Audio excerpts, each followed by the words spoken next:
Welcome to my channel. I'm honored that you've joined me today, and I want to talk about how riding your e-bike may potentially cause you to go to bankruptcy. It can cause you a lot of financial troubles.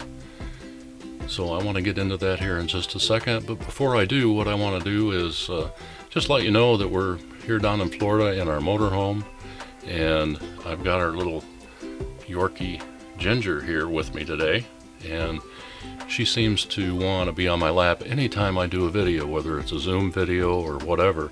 If I'm here using the camera, she wants to be on camera. So I think she's a little camera moth. So Ginger is with me today while I record this, and I think she might be sleeping. So anyhow, but I want to start out by just thinking that it's a beautiful day and you are riding along on your favorite trail.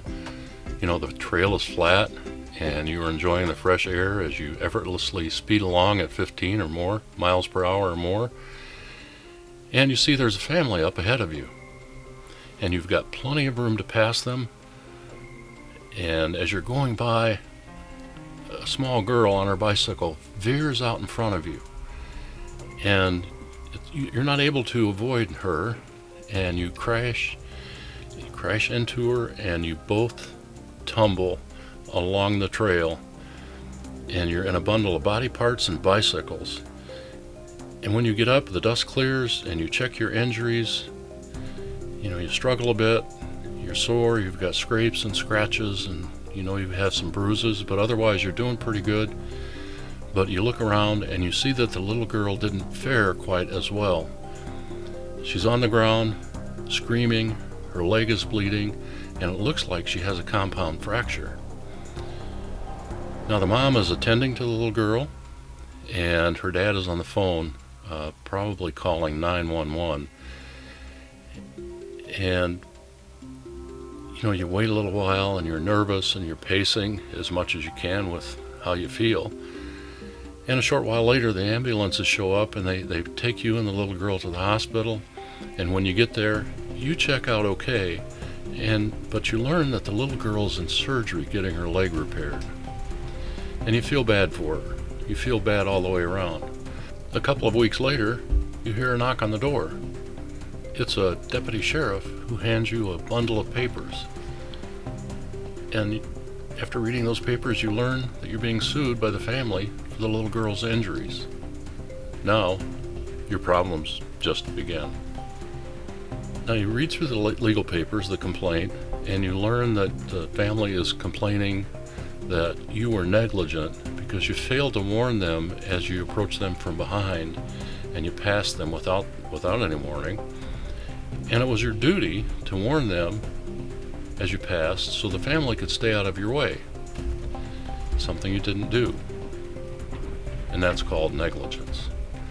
Now you call your insurance agent and learn that your homeowner's insurance and your auto insurance do not cover you for the injuries or damages you caused as a result of riding your e-bike.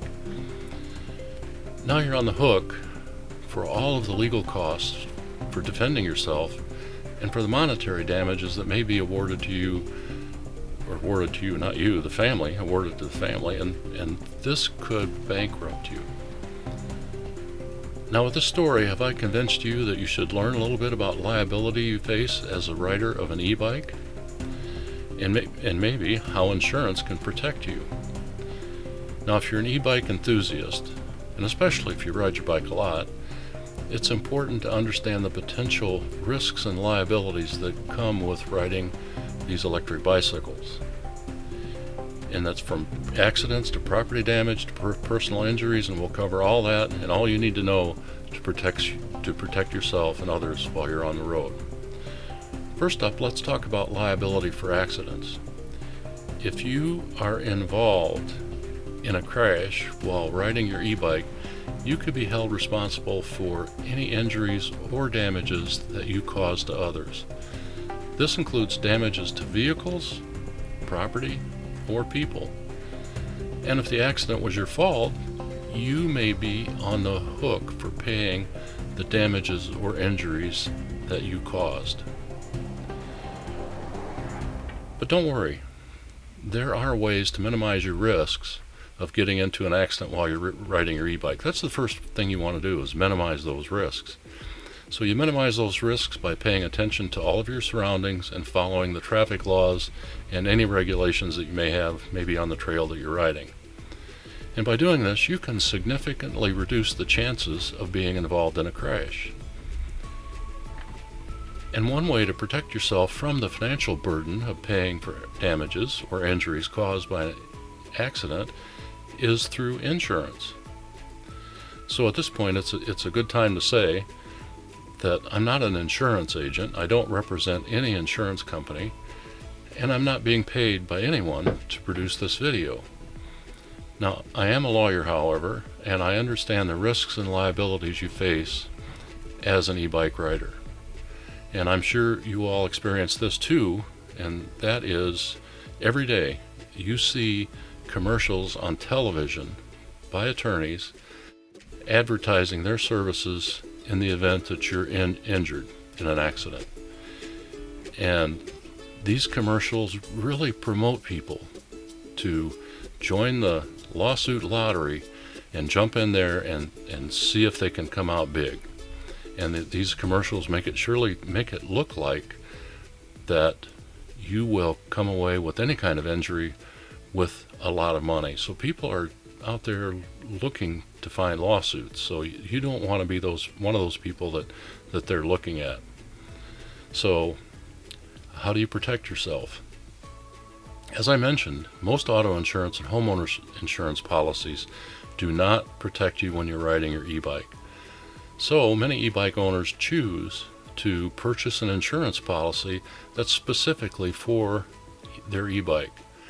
Now, this type of insurance can cover damages or injuries caused by an accident, as well as cover theft and other types of losses. And if you're considering purchasing an e-bike insurance policy, be sure to shop around and compare the different options you find, and look for the best coverage that best fits your needs and budget. Now let's discuss liability for property damages. If you cause damage to someone else's property while riding your e-bike, you could be required to pay for the cost of repairing or replacing that property. This includes damage to sidewalks, streets, or other private or public property. So to avoid causing property damage while you're riding your e-bike, be mindful of your surroundings and avoid riding in areas where you could potentially cause such damages. And also make sure to get permission from private property owners before you cross or go through their property. Insurance won't protect you from criminal charges such as trespass and those types of things, or for violating traffic rules and regulations. Your insurance company just won't do that, and you probably know that. But just make sure you get permission before you go over private property. Now, insurance can also provide protection against that type of property damage, and many e-bike insurance policies will cover those types of damages or other incidents. So finally, let's talk about liability for personal injuries. Remember, we talked about you had a duty to warn those people that you were coming upon as you were riding your e-bike before you passed them. You know, that's a duty that you have. You need to ring your bell, tell them you're passing on the left, and you do all this before you get to them so that they know that you're behind them. You know, e-bikes are quiet.